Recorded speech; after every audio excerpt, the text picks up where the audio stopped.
Hello, this is Máté Heisz from SolarPower Europe, and welcome to this webinar about digitalization and solar in emerging markets, brought to you by SolarPower Europe, the European Solar Industry Association.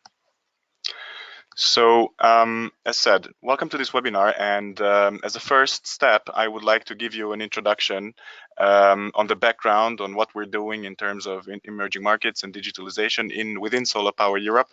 And if you can see my screen, then you see the agenda. We'll have three presentations today. The first one on solar-based microgrids for commercial and industrial applications in emerging markets. The second one on blockchain to enable cleaner, modern energy systems in emerging markets. And the third one on digitalizing solar asset management in emerging markets. The three presentations will be followed by a panel discussion moderated by myself, which will be followed then by a Q&A with the audience. So the audience will have the possibility to ask questions via the GoToWebinar platform, written questions, which you can type into the field that you see on your right-hand side. Our presenters and speakers today, and thank you very much for accepting our invitation, are Shaffer from Eaton, who is Professional Engineering Services and Project Management Office Leader at the electoral sector EMEA.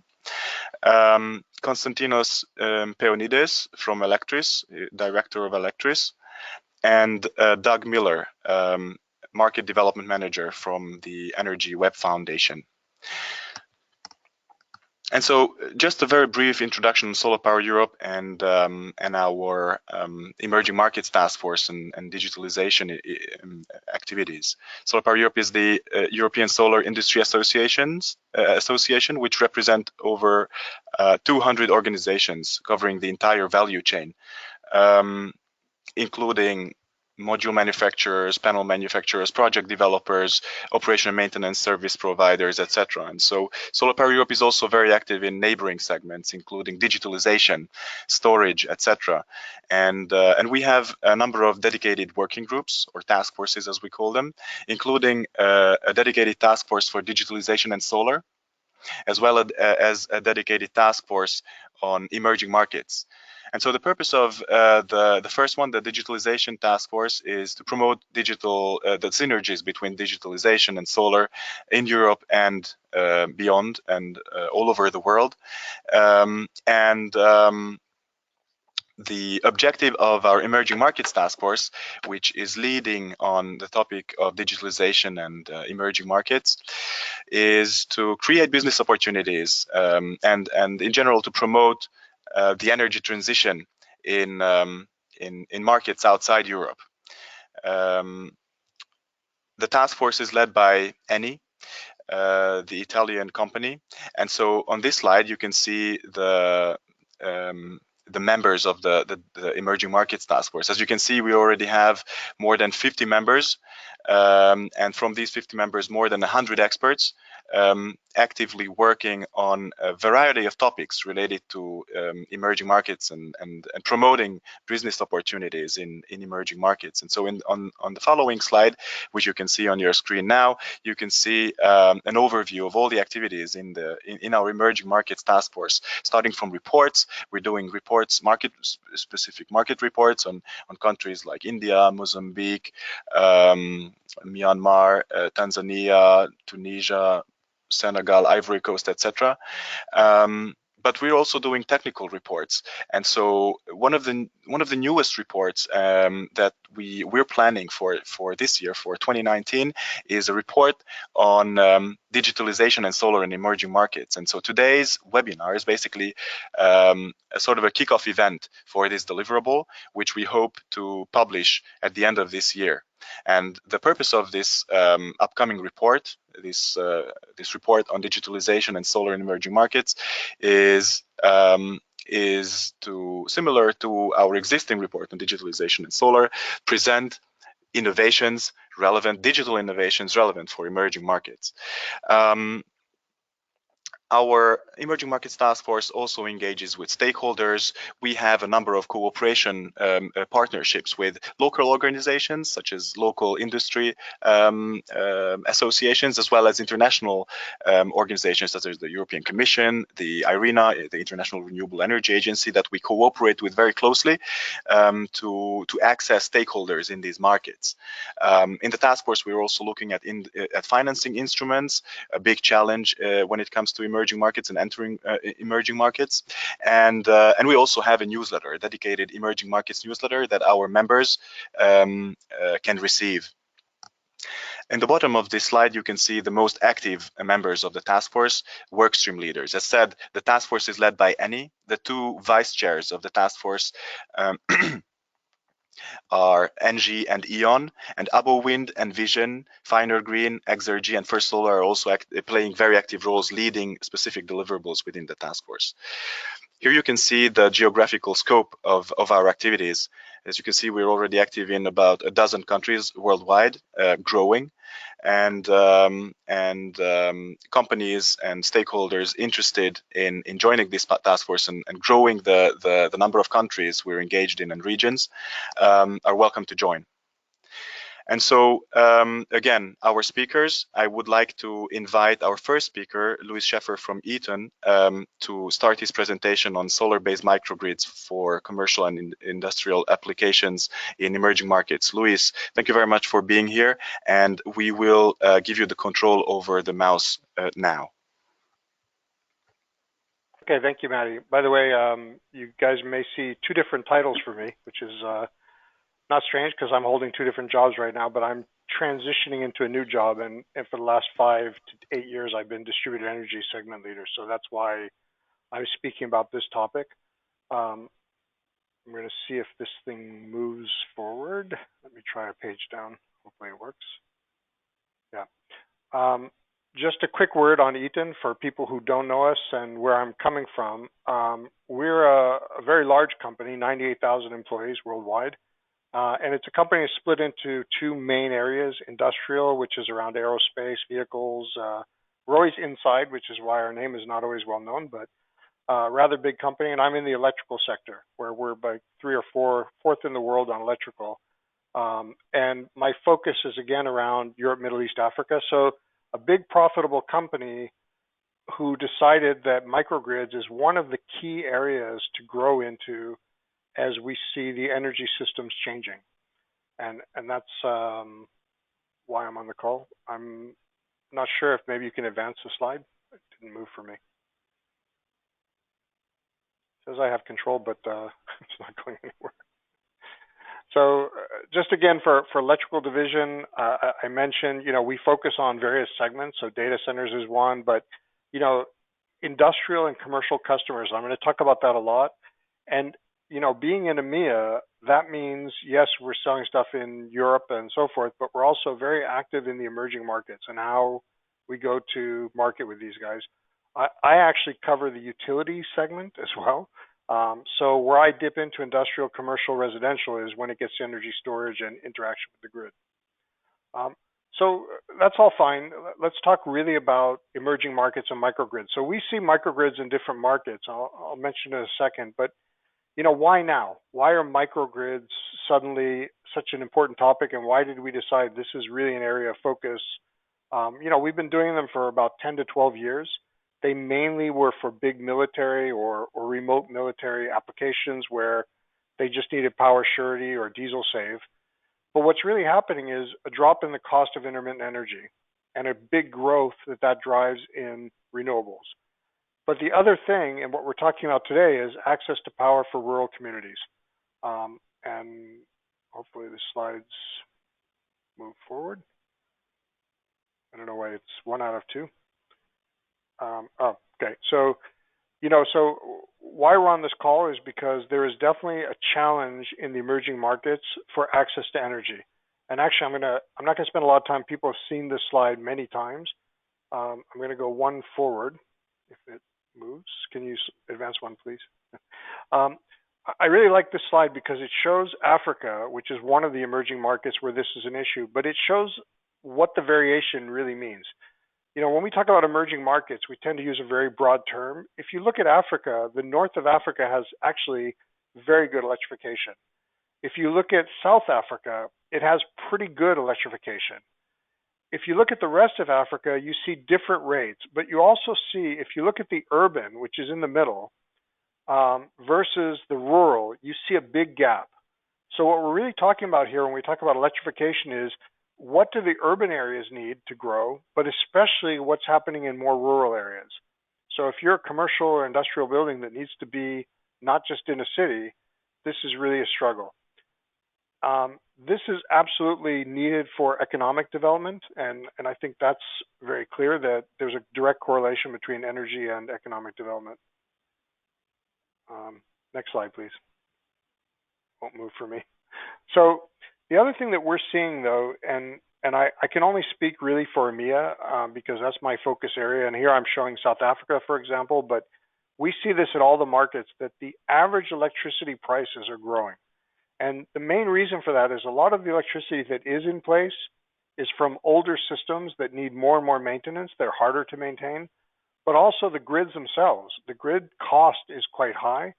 So there's a lot of investment going on, but businesses are seeing their electricity rates go up, whether it's diesel, whether it's electric grid. Next slide, please. So, I often say, solar to the rescue, which is very clear. But we also see that energy storage is now coming to the rescue. So people come from solar industry are very familiar with the top part of this chart, which is basically the exponential drop in cost of the PV modules. But basically the cost of installing solar is now at the point where if you're going to put in new energy, you put in solar first, I would say, depending on your wind resource. But it's really become very cost effective, and it's very easy to do on a quite distributed level. The nice thing, or I would say the other thing that's really impacting microgrid and why we think now is really the time for microgrids is the cost of lithium-ion EV batteries or batteries driven by the EV market. The big drop in EV batteries means that you can now do microgrids as we've done them all along, but do many, many cycles on the batteries, and that brings the economics in line with what we need to do. So we now have low-cost energy, but also a way to store it so we can really make it available when it's needed. Next slide, please. So I like to make things simple sometimes and, talk about where to use microgrid, especially if you're a C&I customer. Well, we have obviously the argument for people on the steady grid, so Europe, North Africa, et cetera. But we see a lot of grids that are intermittent, where basically you can't count on the grid always being up. I'll give you an example. Nigeria, you might have 4 hours a day, you might have 6 hours a day, you might of downtime, of no grid. So you're running a lot on diesel or on gas generators, or you're struggling to run your business. The other thing I think we were talking about quite a bit is where the grid hasn't reached, and the only way you're really getting power is through diesel today. Although we see more and more solar growing into those areas. I'm just going to make reference to a white paper that was done with a combination of companies and the World Business Council Sustainability Development. You can go get it afterward. It's a very nice summary of all of this and the cases and technologies and so forth. Next slide, please. So, to bring this to light, I'm going to bring a real case study, which is Eaton site in South Africa. This is a manufacturing site where we produce low volt, medium volt panels. If you go to the next slide. And, about 3 or 4 years ago when we started looking at, and I was explaining microgrids, the operation manager for this site said, I'm struggling because we have load shedding. So once in a while the grid is off and we have to run on genset. We also have downtime for our production. But the other thing was that we were seeing the energy bills going up, and this was becoming a significant cost, and for a couple of reasons. So next slide, please. So, this guy was quite willing, but of course we had to convince finance and the capital people and everyone to install a microgrid. So the thing that was very clear was putting solar on the roof, and you see that on the top. It was very easy to convince people to add solar, just to drop the amount of energy we use. Our roof size only allowed us to do a certain amount, and we started off with 232 kilowatt peak. At the same time, we were launching our energy storage products. So we bought in battery storage, which you see on the upper right, which is our xStorage product. And we also updated our distribution system. So what you see in the middle, and this is something that's very important when we look at C&I microgrids, even in remote areas, you have to really understand how you're going to not just generate the power and store the power, but how you're going to move the power around. And those controls are quite important. So we've put in a system that actually allowed us to start fairly small with only a 275 kVA storage system, 200 kilowatt hour backup, but we can easily double that with the same distribution. Next slide, please. And the reason we didn't double it, by the way, was just capital cost. It wasn't anything to do with the business models or, in the end, it was taking a chance because this was early days for microgrid on C&I. So we see the classic ways that you save money, and I think the peak shaving, I'll show why peak shaving is so important, but that's very market-based. That depends on your bill structure. But the integration of PV is really what we're talking about today. Just having PV itself isn't enough. You really want to decide when you use the PV and how you use the PV. And then the third thing that's very important is what we call islanding. So when the grid comes off, how do you actually then turn your genset on and keep everything running without disturbing the site? I will say that a site like this where you have a weak grid technically is more challenging than a remote site, because in remote sites you don't have to worry about the grid turning on and off. You only really have the genset and the solar. So this is actually the more complex case. Next slide. For people who like single line drawings, this just shows a single line drawing of what I just showed before. So you see power coming in from utility supply at the top, you see the storage on the right side, and you see the solar shown down below. And you see that it all goes into this distribution at the bottom, and then basically that's how we send it out to all our loads. So I won't spend a lot of time on this slide, but I have many examples of this. Actually, I was looking at it this morning, and we were at 90% cost savings on our site. And I'll show why that's the case for those couple hours. So if you go to the next slide. So just going to run through, this was where we struggled to get to the next slide. Hopefully it'll work.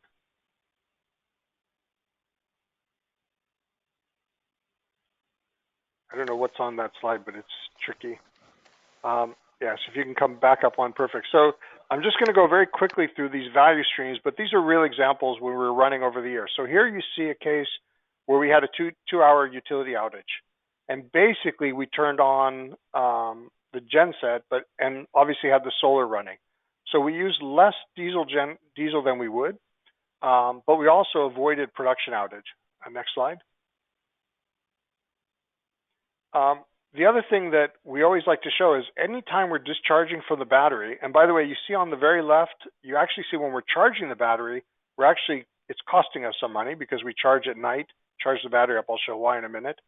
But overall, when you look at the blue, that's all savings. And this would be like a typical day. We saved 172 US dollar, okay? What does that mean relative? Well, I'll show that in the end. So next slide. So the other thing that microgrids, and I would say storage plus solar, is very important, and also with gensets, is reducing peak demand. And in the case of South Africa, we actually pay extra money for the peak rate. So we're doing it to avoid charge. But there is the other case, which is quite important, which is when you run with gensets, to allow you to optimize the size of the generators you're running versus your loads. So I won't go into detail on that, but that's a huge value add for storage plus solar when you're running with gensets. Next slide. And to avoid diesel. One of the big benefits we saw on this site was we have peak tariffs. We actually have two of them during the day, which are very expensive. We actually pay almost 5x in the winter months on the peak versus at night. So you can see here, we're charging at night, the blue, that costs money, but the red, we're saving. You also can see, if you're someone who really understands the lines, that the input power overall from the grid is still, fairly high compared to the peak load. And the reason is we just didn't put in more storage. So we're looking now at adding, doubling the storage. Next slide.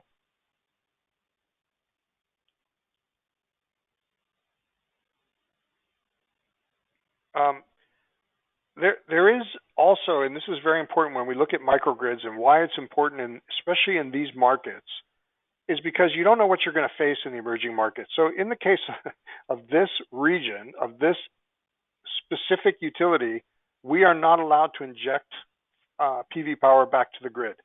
So if you look at the red curve, which is actually what we're pulling from the grid, this happens to be on a Friday when we have a shift that ends at noon.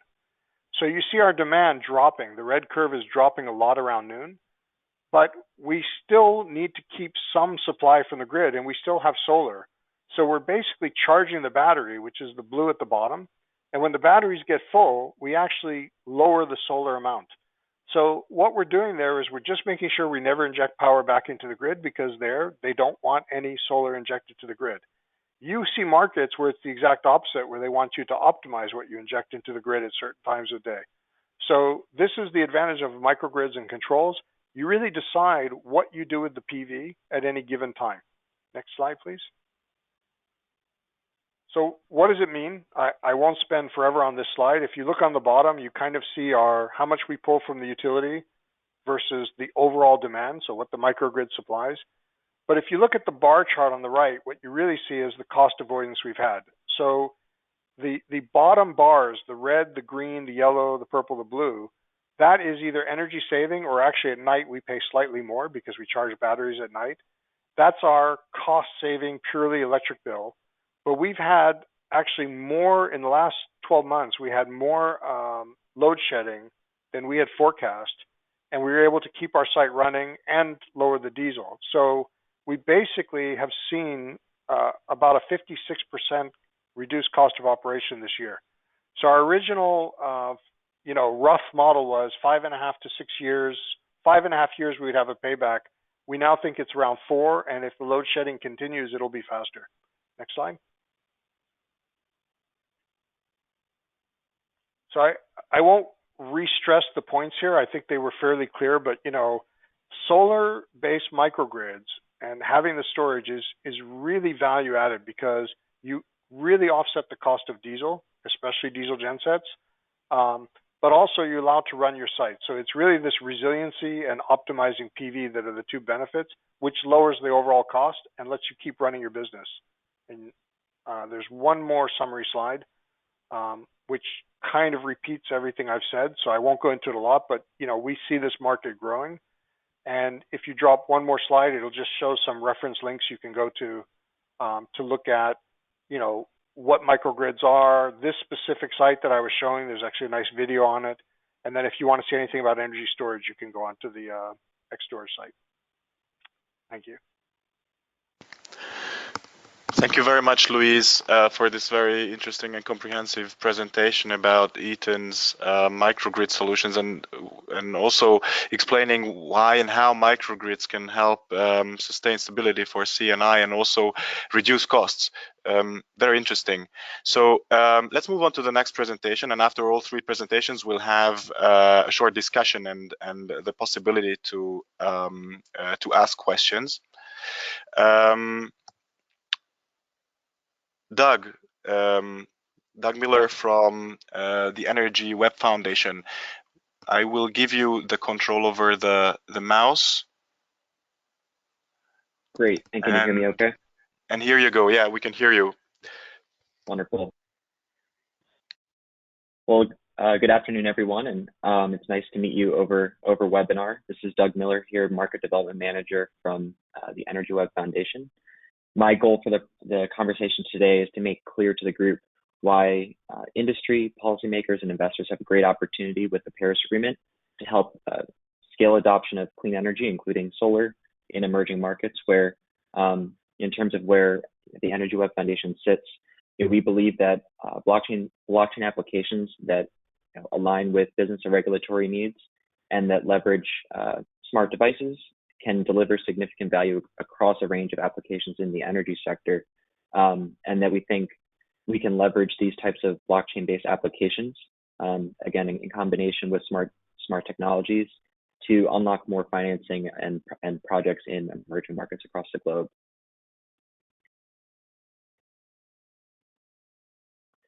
And so for my presentation today, there'll be three parts. First is just a general overview about the work that Energy Web Foundation is doing, and more specifically the Energy Web, which is the operating company of the nonprofit, the Energy Web Foundation. Secondly, we'll be providing an overview of various opportunities for where we think we can improve renewable energy procurement using blockchain. And then in the end, I will be walking through some examples of work that we've done so far and thoughts on where we're heading.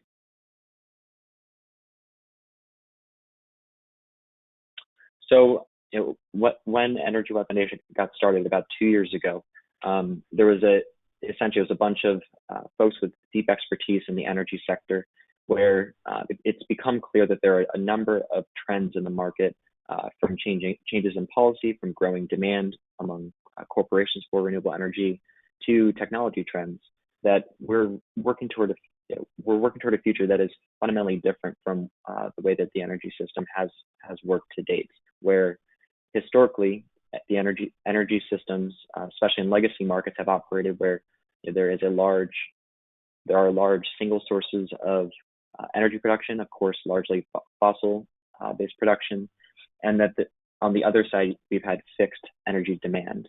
And from our perspective, in terms of where we're heading, we think that as we get more and more distributed energy resources, or DERs, on the grid, including solar, smart devices such as smart thermostats, as well as more batteries and electric vehicles, that we are working toward a fundamentally more complex grid, and that with that greater complexity, that energy companies and utilities aren't prepared in terms of their digital technologies to manage this complexity. And so this, when thinking about emerging versus legacy markets, which is a common distinction that we make at EWF, in legacy markets, there is the need to migrate many of these systems as we bring more DERs online.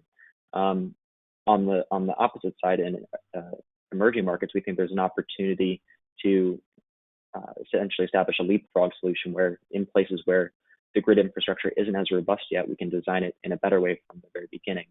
And with that in mind, from our perspective, we think blockchain is a very important technology as part of the overall solution for a number of reasons. I'll go to the next slide.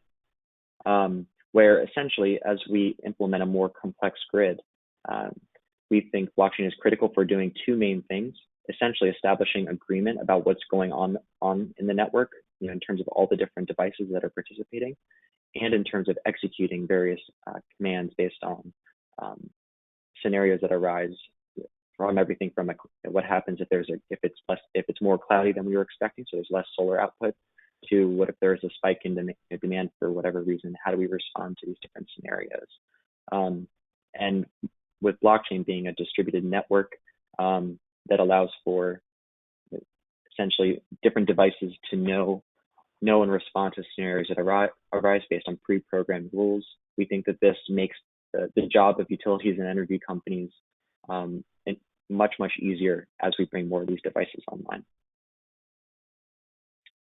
And when we got started, we at Energy Web, we recognized that to bring a technology from a boutique industry, in terms of what some folks on the line may have been reading about over the past year, where you've probably read about a number of startups, and then bringing this to something that actually meets industrial needs, so we can actually scale it up and integrate it in electric grids across the globe. We've been focusing on two main things. One is establishing a strong community, and secondly, it's in developing out a robust technology.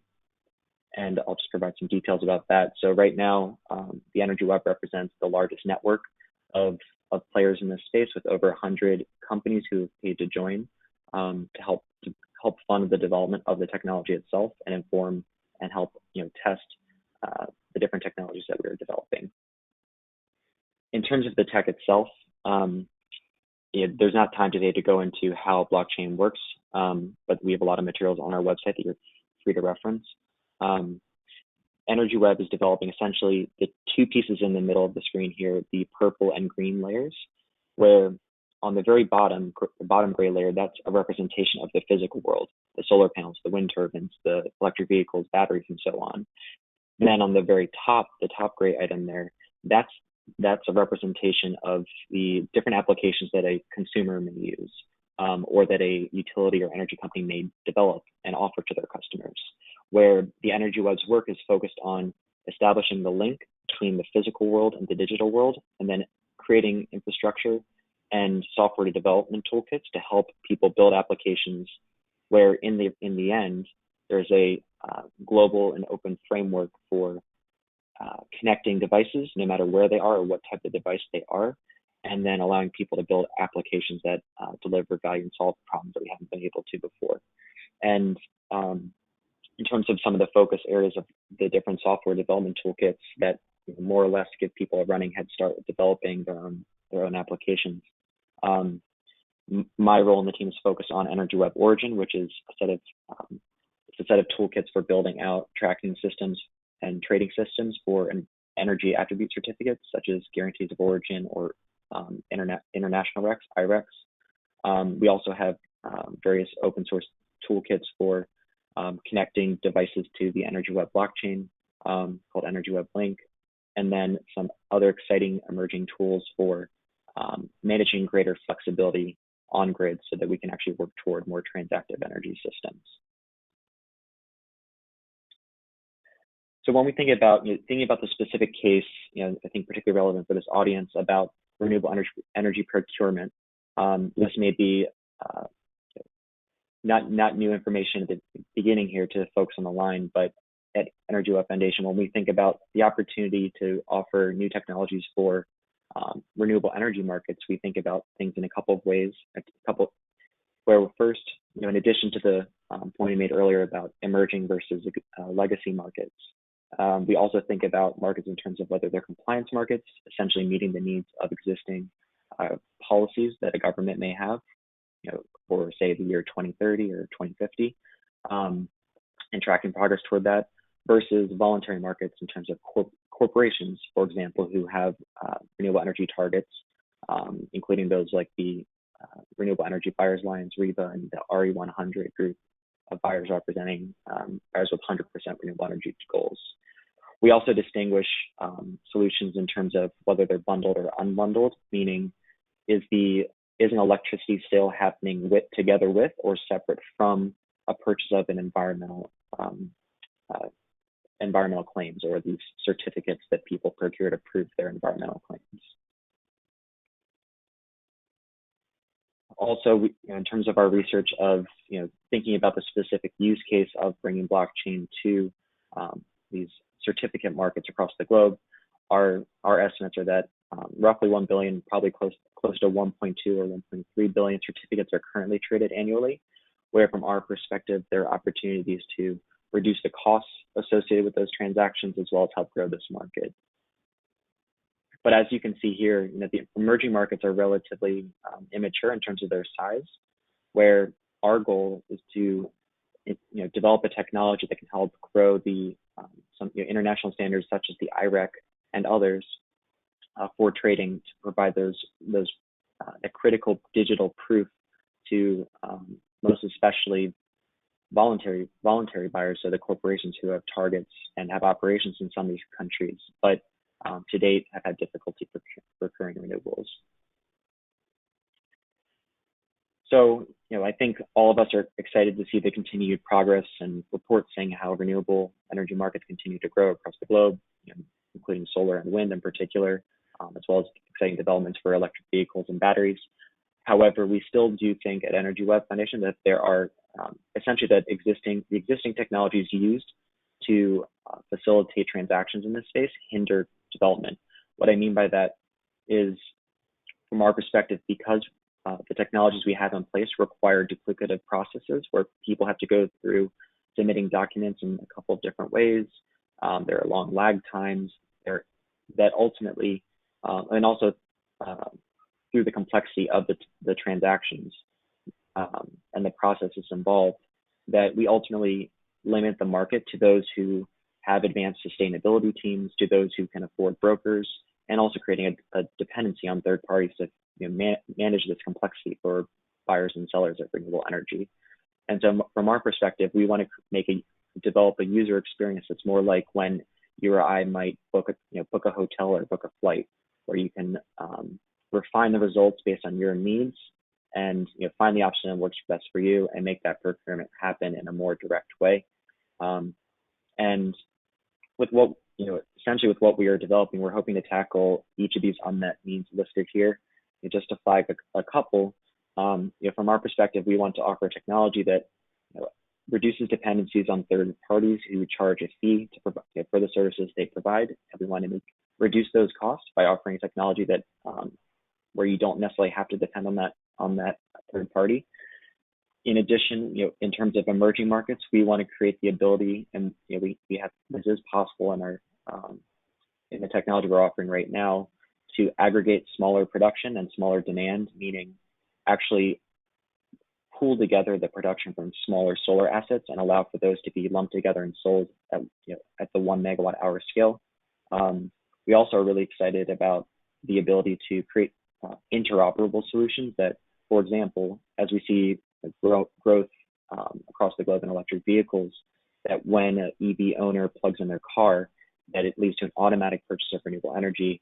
And from our perspective, our goal is to create a harmonized solution across all these different use cases. And we think blockchain can do that.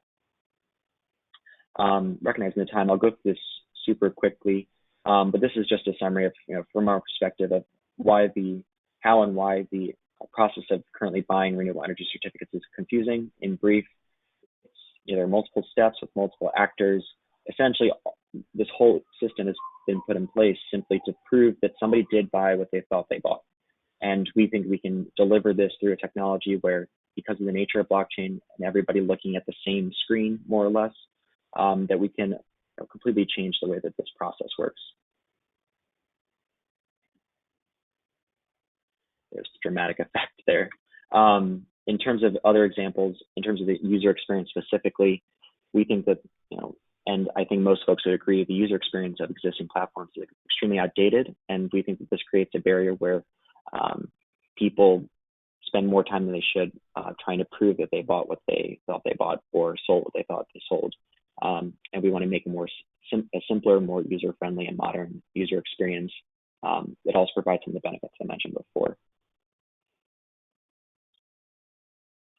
So as we think about some examples specifically in emerging markets, I'll use two quick ones involving our work currently in Singapore and in Thailand. Essentially, with these open sourced software development toolkit called Energy Web Origin, we've enabled a number of groups, including SP Group and PGT, to start developing out a combination of either a trading system that can interact with a international tracking system, or on the other side, developing a system in Singapore that is actually both a trading and a tracking system due to the nature of SPG there.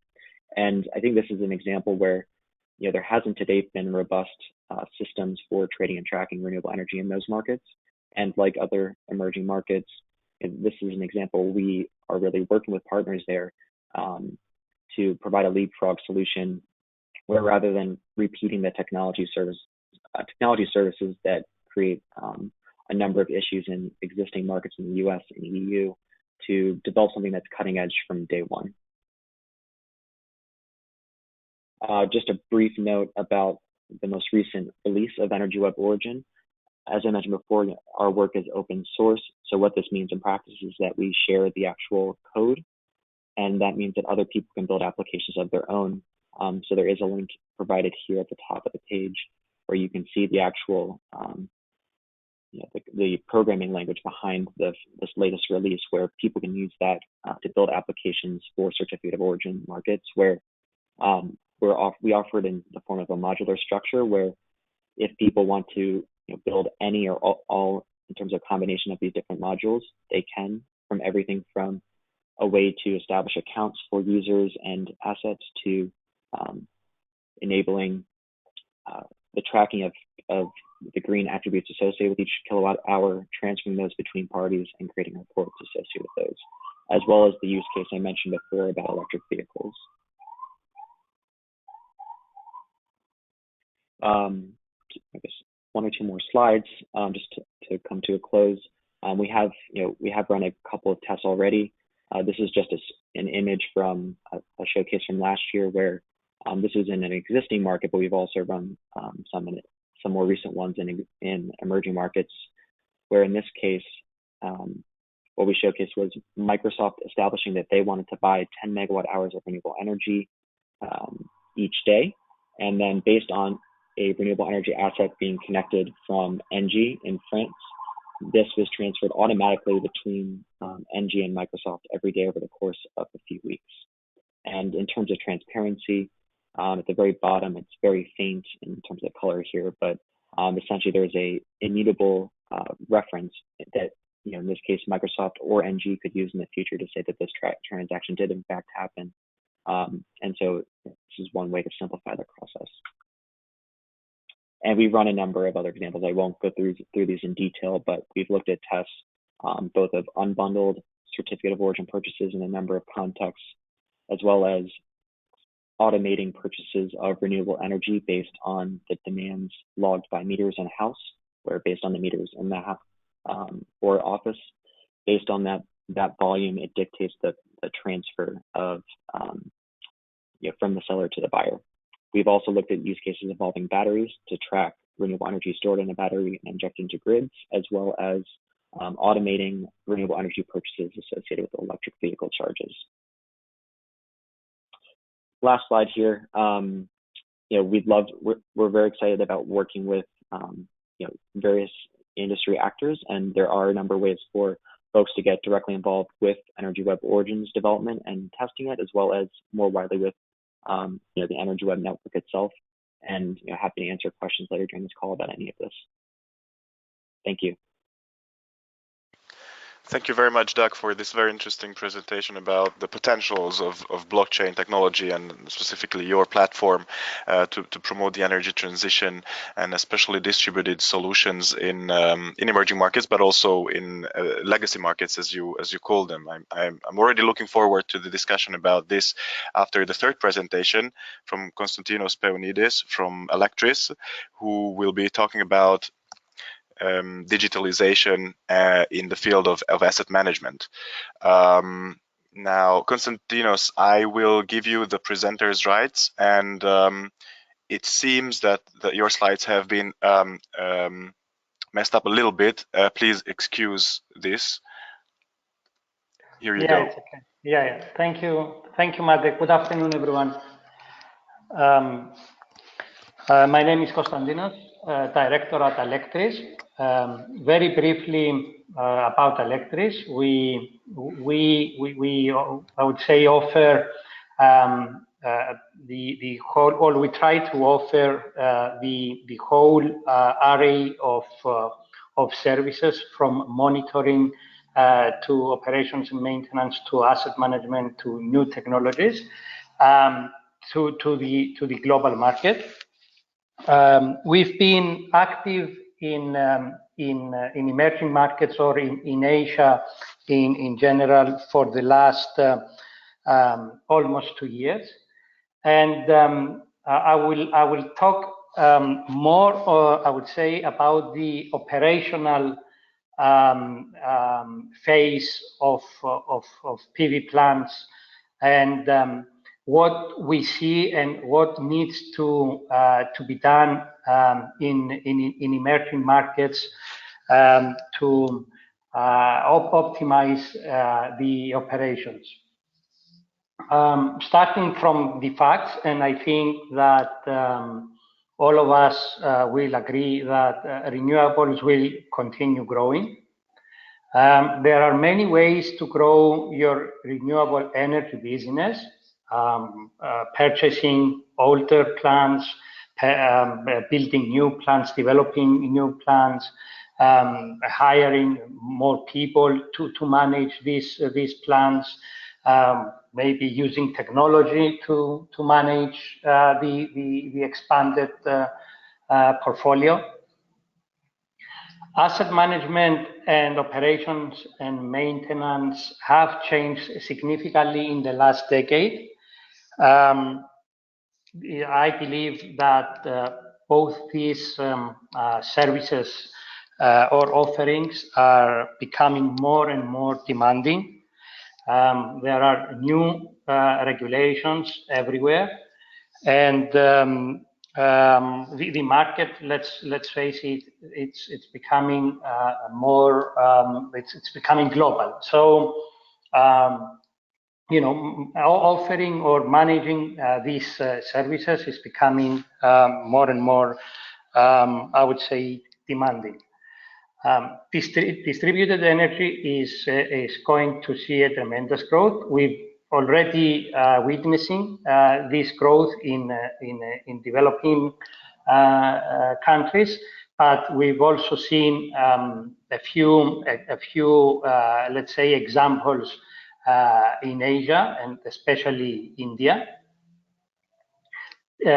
Peer-to-peer and B2B will evolve much further. And we believe that with the help of digitalization, you can create new ways of working and in a better and smarter way. Digitalization has and will play a significant role on how solar assets are managed and maintained. Okay. Managing solar assets is different from managing financial assets, obviously. Solar assets include physical and technical components. A proper asset management process helps maximize return on investment. Small portfolios can be managed by a single asset manager, but as portfolios grow in size as well as in geographical locations, more and more asset managers are required. For this reason, we believe that asset managers need to communicate with each other, especially if they are not in the same geographical area or if they are managing plants in similar portfolios.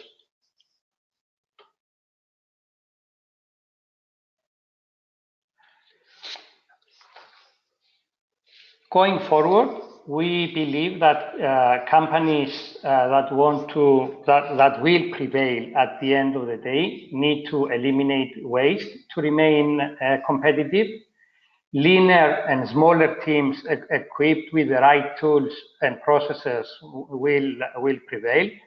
Expanding portfolios without necessarily expanding the teams. Streamlining processes and centralizing data, focusing on teams' core competences and automating as many manual processes as possible, handling multiple power purchase agreements with hundreds of invoices a month, and automating invoicing to free up valuable time and resources. To achieve this, it is, I would say, imperative that that companies use digitalization to help them achieve all that I have talked about before. So companies that want to be ahead of their game need to digitalize. Companies that won't will stay behind. Internal processes need to be digitalized, and owners, asset managers, and O&M managers have to use technology to make their operations leaner, more efficient, effective, and transparent.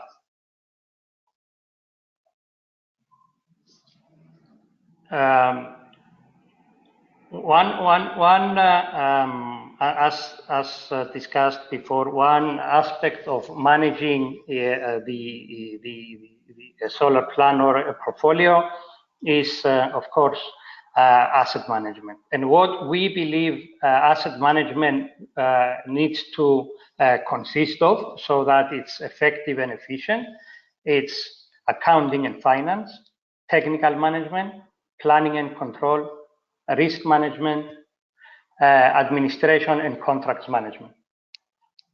Very quickly, I will go over what we believe should be included in the chapters mentioned before. So accounting and financial services, full cycle accounting and management of the general ledger and financial records of the project, management and preparation of the year-end financial statement, cash management, assistance with periodic statutory audit, treasury management, tax compliance, lender debt compliance, insurance policy renewals, solar insurance policy renewals, and reviewing and assessing all technical inputs in the financial management of a plan. Technical and engineering, insurance claims for business, property damages, if any, prompt incident management, incident control, incident reporting, and incident mitigation strategies from recurring, diagnostic and analysis of major and serial defects, data analytics for performance trends, review of electrical, mechanical, and property maintenance reports, and overseeing warranty claims if required. Planning and control, periodic reporting, budgets and reforecasts, manage obligations towards financing institutions, agreements with suppliers, O&M providers to leverage economies of scale, efficient interactions with current O&M providers, scheduling of maintenance supervision, periodic performance review and variance analysis, regular project site visits for on-site analysis, daily, weekly, monthly, and annual reporting to various stakeholders, and updating joint venture partners, lenders on as needed basis apart from the monthly calls. Risk management, statistics for every country specific, and the requirements for every country, property tax, health and safety management, and ensuring O&M providers are following good utility practices, following the grid code, and they comply with environmental policies as and where are required.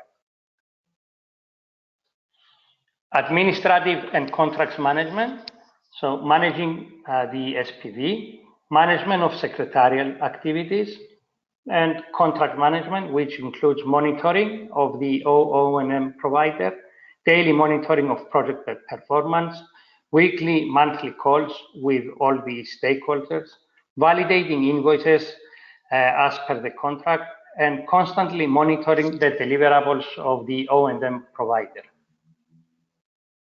Finally, it all comes and it all boils down to data.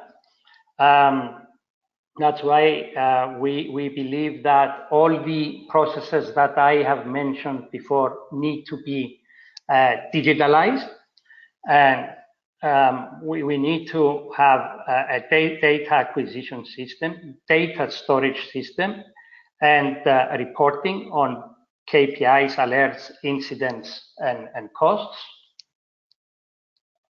And concluding this presentation, I would say that, and this is what we see that needs to be done in emerging markets, is collect technical data from various monitoring platforms into a single ERP.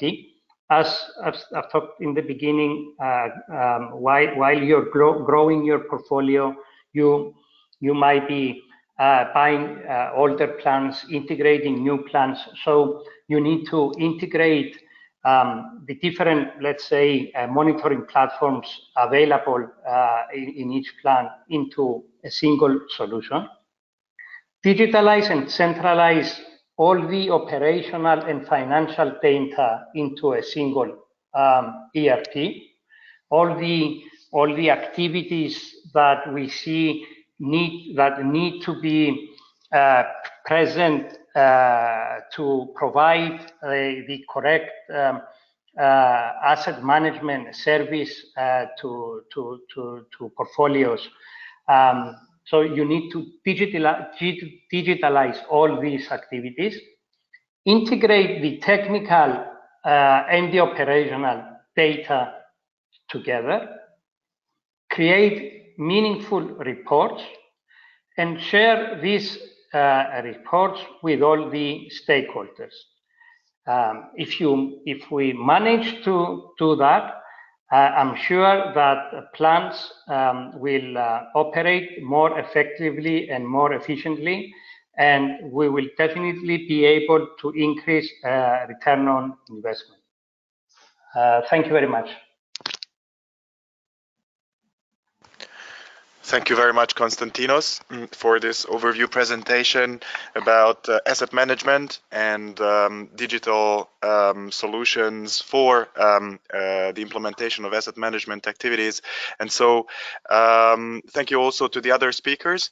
I think we had three very good presentations about three distinct, but of course, partly overlapping topics that we could potentially in the upcoming discussion explore overlaps between. But let me just launch the panel discussion here with, and so I've of course prepared a couple of questions to all our speakers, and I would also like to already invite the participants to think about questions and already start asking the questions via the little widget on your right hand side. You can write the question, you can type the question and send it, and we'll see the questions and ask the questions after the panel discussion. My first question would go to Louise, and I would also like to already invite Constantinos to think about this question, because I would try to highlight potential synergies between microgrids on the one hand and asset management on the other hand. So Louise, you gave us a very good presentation about the advantages of microgrids, especially for emerging markets. But if I'm a stakeholder or a business in an emerging market, what would be the first step to develop a microgrid, to get the advantage of a microgrid on my own site? And do I have to take care of everything myself, or can I involve someone like an asset manager to take care of things for me when it comes to development, and also the next step in the project life cycle, the operation of the plant? So what would be the role of what would be my role in the operation or the management of the microgrid? And is there something like an asset manager when it comes to microgrids? Yeah, it's a really good question. I think we're at the beginning days on developing these markets. So the answer is, a lot of time this stuff doesn't exist. What we see is actually the first step, and we talked to a lot of businesses. There's a reason why we focused on C&I in the beginning, which is because they are really facing the challenges I mentioned. But the really first step we ask people is, first of all, to understand the level of challenge, not just complaining, but like really, what is it costing you? Do you have peak rates? Do you run gensets a lot? Are you forced to run on genset? Are your energy bills going up? So we're looking at the business case first. And honestly, it's not that complicated. We have some pretty simple questionnaires that we go through. I think you can find those almost publicly. But the other thing that we ask when we go into the questionnaires are definitely to also look at not just the business case, like why you want a microgrid, but what are the biggest challenges to actually implementing one. And you mentioned a few. I'm not going to try to talk about asset management yet, because we try to talk to companies that know how to do this themselves, I would say. But clearly that's an issue in the market. We'll talk more about it. But just things like, we have businesses that come to us and say, hey, I want a microgrid, and then we find out, well, they don't own their building. Well, then how are you going to put solar up if you don't own your building? Who's going to own it? Who's going to put it up? And this complications that come in. So we're always looking at the business case, but then I definitely, what are the inhibitors? And then we can actually start to have the discussion. I see. Thank you very much. Constantinos, do you happen to have anything to add on that? Is Alectris considering moving into the area of microgrids, and is your asset management platform Actis able to manage systems such as microgrids?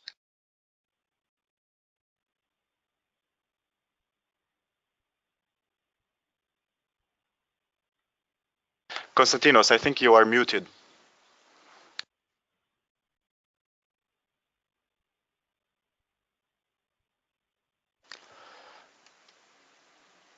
Constantinos?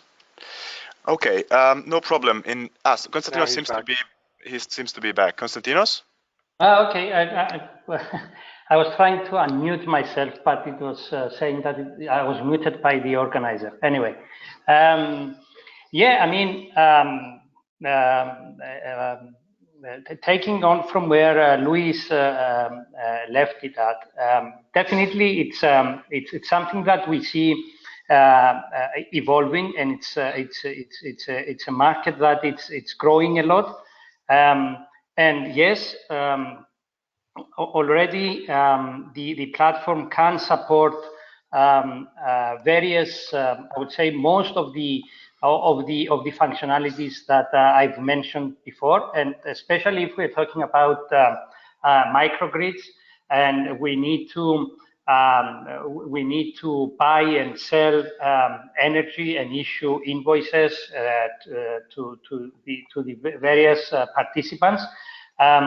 Definitely, it's something that already exists, and I believe, as I said in my presentation, it's something that will evolve in emerging markets as well, because we see this happening in Europe and more profoundly, I would say, in the US.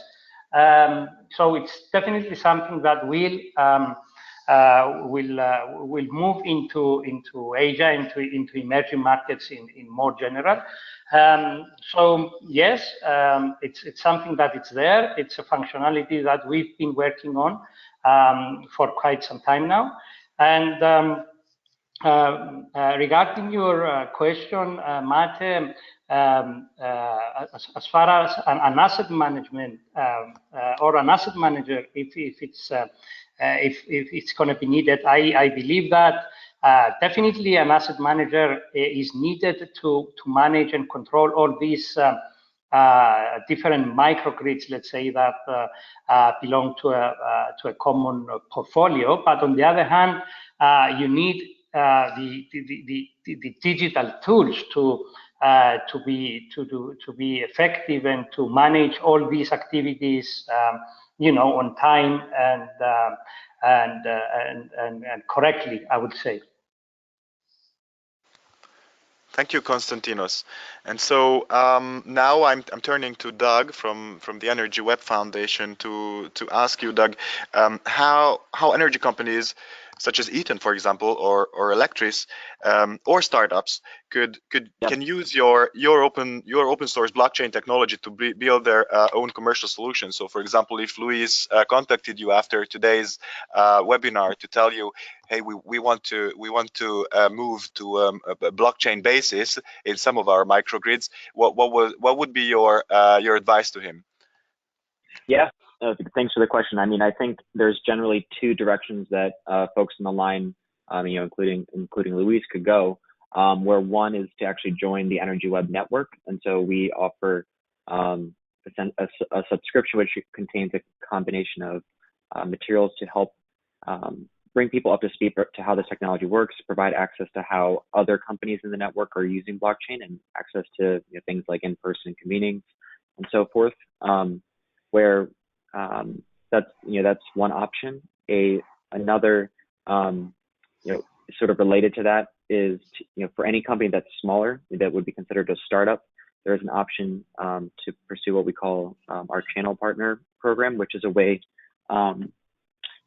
it's a way for companies to, at the startup level, to be essentially matchmaked with different larger corporates.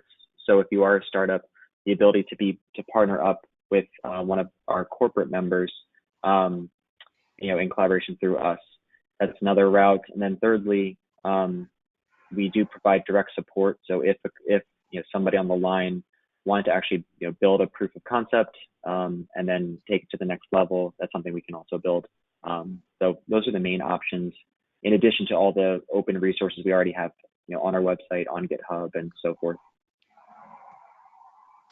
Thank you very much. And one more question, Doug. So when you use your platform, or your third party, your partners use your platform to do distributed solutions, blockchain-based distributed solutions, I mean, there are always financial transactions involved. And I wanted to ask you how you integrate financial transactions into these applications. So is your platform compatible or based on another existing a blockchain such as Ethereum, or is it compatible with these kinds of cryptocurrencies?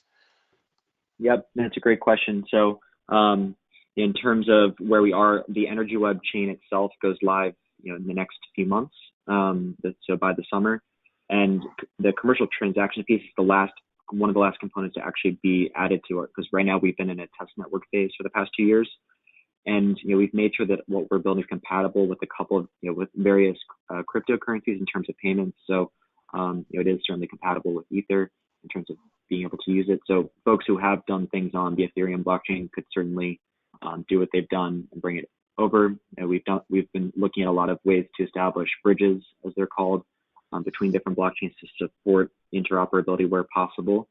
In terms of the actual applications that a consumer would use, we expect that we want to enable folks to be able to make payments through traditional methods on through whatever user interface is available, but that on the back end, a lot of the work that is happening in terms of documenting what happens, in terms of executing different agreed upon business terms, that those components do happen on chain.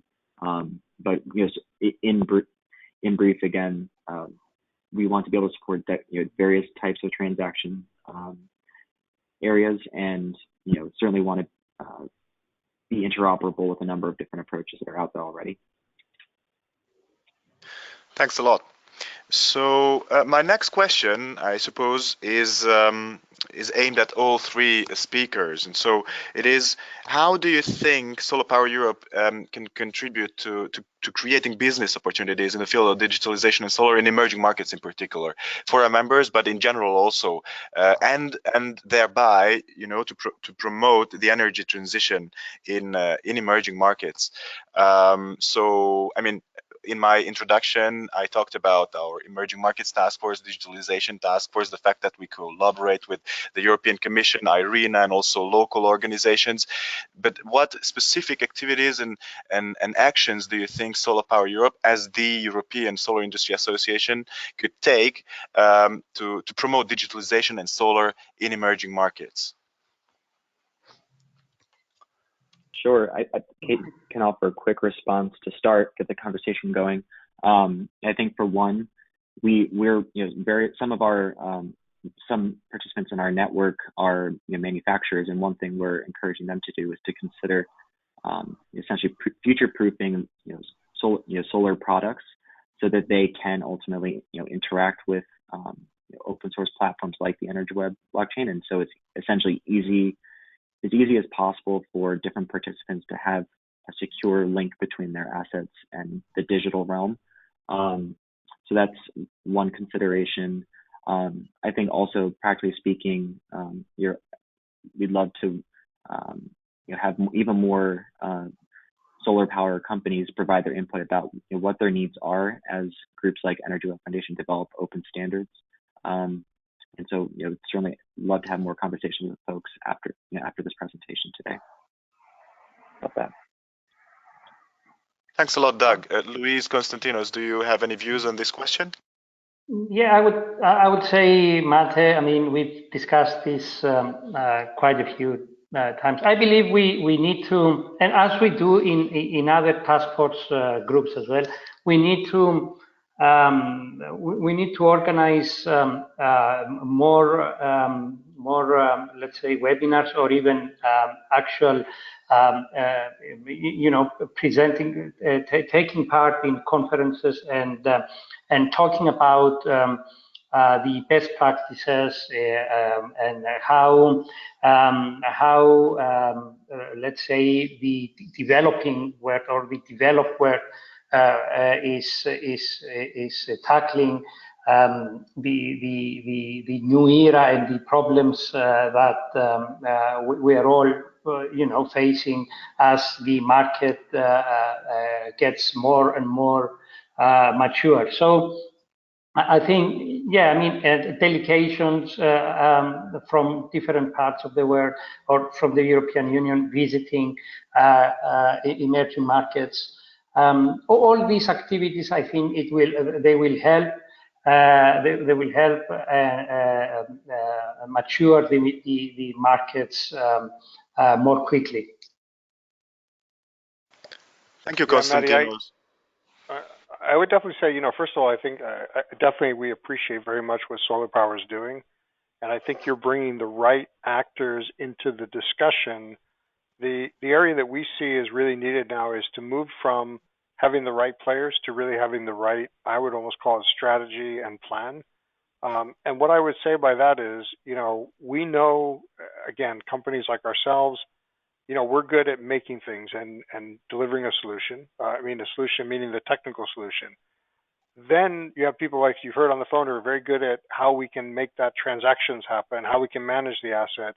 But at the end of the day, it's going to come down to having the finance and who's taking the risk that's basically ensuring that this pays back over time and not just the first one or the second one, but that there's a good model in place. So I think now it's really bringing all these people together to really look at actual cases and how we bring that to market so that each of the stakeholders says, yes, that matches my needs. I can deliver what I'm supposed to deliver, and this is going to run. And that clearly involves the governments / utilities / communities in the emerging markets as a key stakeholder. Thanks very much, Luis. And so I've taken note of all your suggestions. Thank you very much. And we'll take them on board in our emerging markets task force. And so let me assure you that we're already in talks with governmental organizations such as the European Commission, intergovernmental organizations such as the IRENA to work together to promote the energy transition and in emerging markets. And so digitalization and solar is really one of the hot topics that we see, and that we see that it is a priority for a lot of partners abroad and internationally. And so there are a number of upcoming activities, speakership opportunities that we expect throughout the year 2019, and we'll keep you posted about these opportunities to convince even more people and to engage with even more and relevant stakeholders. And so one last question I wanted to ask you before moving on to the audience questions, in case there are any, is that as mentioned in the beginning of the webinar, in my introduction, we would like to develop a report on digitalization and solar in emerging markets.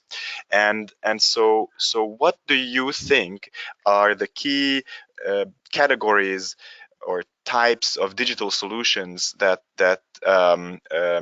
this report should feature in emerging markets, of course? So how should we group the types of digital solutions that the report will be featuring? Do you have any thoughts on this? Yeah. So I think some of the categories of things that I think would be valuable include both things like the different business models that are becoming increasingly possible and can work in emerging markets. So everything from different payment models to service delivery models in those countries. So I think that's one area to explore around solar. And then I think there's something around, in terms of technology, on the implementation side, to what extent can and should those who are investing in solar developments use things like leverage smart devices paired with blockchain solutions to tackle some of the problems, some of the ones that I addressed today. So I think those are two big items to address.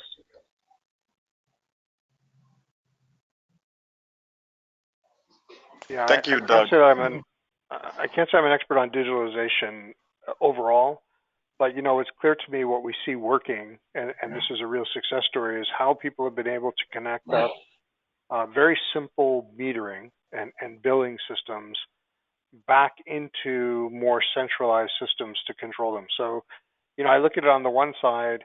When you look on the user side, how do we make this? And I really like the presentations I've seen today, but how do we make it very easy for the users? Then how do we make that, and I would say that, I don't say that's a category, but what digitalization brings to the user so their life becomes easy, right? They just have to use an SMS and a phone and they've got something. And then on the other side, how does that then match up to the desires, as we said, from the finance, the utilities, the asset management itself? I think that's really good because that shows why digitalization is the next key. As I said, solar now is inexpensive. People see it. Lithium-ion batteries, they don't quite see, but they're starting to realize. They understand the challenges they face. And I think if you show on each area how digitizing it makes then this run simpler for the end user, but also for the people who need to then be the other stakeholders, that would be really useful. And again, our system is digitized, obviously, because it's a microgrid controller. And then, what advantages that brings then for connecting to these other assets and people, stakeholders. Thank you, Luis. Konstantinos, do you have anything to comment on this? Well, basically what I've been talking about, it's digitalizing the operational part. So making, maybe investors feeling more comfortable in investing in emerging markets, knowing that there are people that will manage the operations and the asset management, and generally will look after, let's say, their investment, and will make sure that their return on investment is increased and it's sustainable for many years. So digitalizing operations and also making it easy for end users to use the technology, and making them feel comfortable transiting into new technologies like this, and all these, if we can put it together in a nice report, I think it will be very helpful. Thank you, Konstantinos, and that's exactly what we're planning to do, indeed. So we don't seem to have any questions from the audience, any written questions. So I would like to invite the audience again to post questions in case you have any questions. I think otherwise we have about 1 minute left until I explain briefly the next steps for this new work stream within SolarPower Europe. So as Konstantinos was saying in his final words, we would like to develop and develop a report on digitalization and solar in emerging markets to really bring these solutions and these innovations to the people, and to explain the advantages of digitalization to the specific segments in solar, and especially, of course, in this case, when it comes to emerging markets. And also, thank you very much, Doug, for your suggestions to have these two aspects, business models on the one hand and technology-related aspects on the other hand. I think this is really something to be considered. And so, for the next steps, we will take this initiative now into the Emerging Markets Task Force and the Digitalization Task Force of SolarPower Europe, and we would like to invite all participants today, and also we will invite all members of SolarPower Europe to be part of this initiative, to be part of this working group that will be developing this new report. And so this report will not only be a report to show what we can do, what our members can do, and what solutions there are already out there in terms of digitalization relevant for emerging markets, but also this is a report that will be of very big interest for potential partners and stakeholders in emerging markets. As said, we've already received a lot of requests from partners such as the Indian Solar Energy Industry Association, the Mexican Association, the Jordanian Association, associations from various African countries, Nigeria, etc.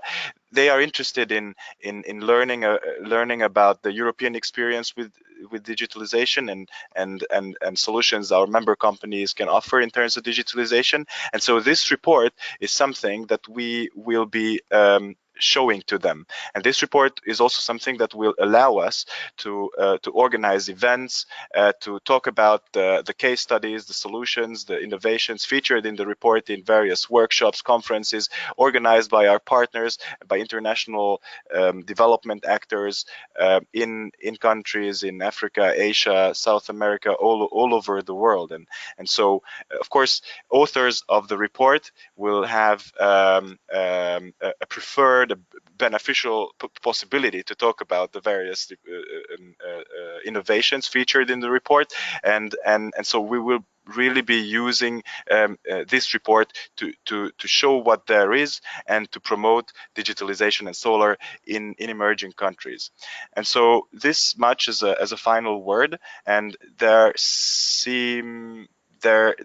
doesn't seem to be any written question from the audience still. So with these words, I would like to thank our speakers, Luis Shaffer from Eaton, Constantinos Peonides from Alectris, and Doug Miller from the Energy Web Foundation. Thank you very much for being here today, for accepting our invitation. And we really look forward to working with you on the report in the coming months. The report, by the way, is expected to be launched at latest in December this year at the annual Digitalisation and Solar and Storage event, which is organized by SolarPower Europe annually. So thanks very much again. And with this, we are closing the webinar. Okay, thank you, Máté. Thank you, Máté. Thank you.